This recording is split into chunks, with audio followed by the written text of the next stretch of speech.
नोंथांमोना फावखुंगुर अनिल कापुरनि फाव खालामनाय हिंदी सावथुन नायकनि कहानीखौ गोसोआव दं ना? गवर्नर साहब, ये मेरा त्याग पत्र है और ये श्री शिवाजी राव को एक दिन के लिए सीएम बनाने का 188 एमएलए का साइन किया हुआ समर्थन पत्र। दिनै नोंथांमोननो मिन्थिहोनो नाजानाया मोनसे सावथुनजों गोरोबनाय मोगथां महरनि थार बाथ्रा। सासे 10 थाखोनि फरायसा, मुङा बायगदिप राजकर। बायगदिप राजकर मुंनि सासे फरायसाया सानसेनि थाखाय जादों मोनसे जिल्लानि जिल्ला बेंगिरि। दिमावनि बरबाम गोजौ फरायसालियाव 10 थाखोनि फरायफुबाय थानाय फरायसा बायगदिप राजकरा सानसेनि थाखाय शिबसागर जिल्लानि जिल्ला बेंगिरि बिबानखौ सामलायदों। नायक सावथुननि बायदि सानसेनि थाखाय शिबसागर जिल्ला बेंगिरिनि मासियाव जिरायनानै साफ्रोमखौबो सोमोनांहोदों 10 थाखोनि फरायसा बायगदिप राजकरा।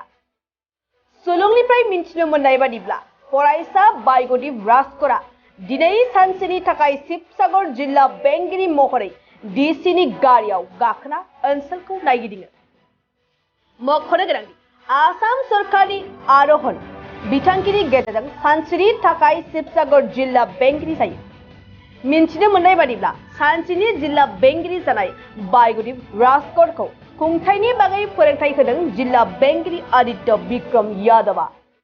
रायखांनो गोनांदि फरायफुबाय थानाय फरायसा बायगदिप राजकरखौ सानसेनि थाखाय शिबसागरनि जिल्ला बेंगिरि खालामनायाव जिल्लानि सुबुंफ्रा सोमोनांनाय फोरमायदों।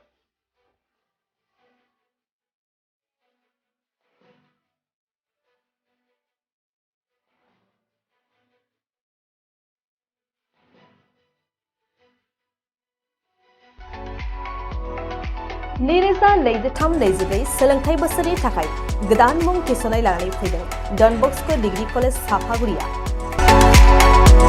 देग्लायनिफ्राय डन बस्क' डिग्री कलेज साफागुरियाव बेचलर अफ आर्ट्स एबा BA नि सेथि सेमिस्टारनि गोदानै मुं थिसननाया दायो सोलिगासिनो दं।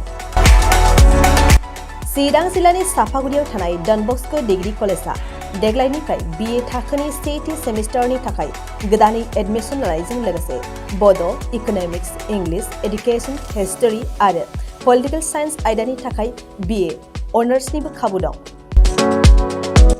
गोग्गो सोलोंथाइनि थासारिजों लोगोसेयैनो डन बस्क' डिग्री कलेज साफागुरियाव आलादा आलादायै हौवा हिन्जावनि थाखाय हस्टेलनि खाबुबो दं। जुदि फरायसाफोरा डन बस्क' डिग्री कलेज साफागुरियाव BA सेथि सेमिस्टारनि थाखाय गोदानै एडमिशन लानायनि सायाव आबुं बाथ्राखौ मिन्थिनोब्ला नैबे मबाइल नम्बर 9365519959 आव थोंजों सुला लानो हागोन।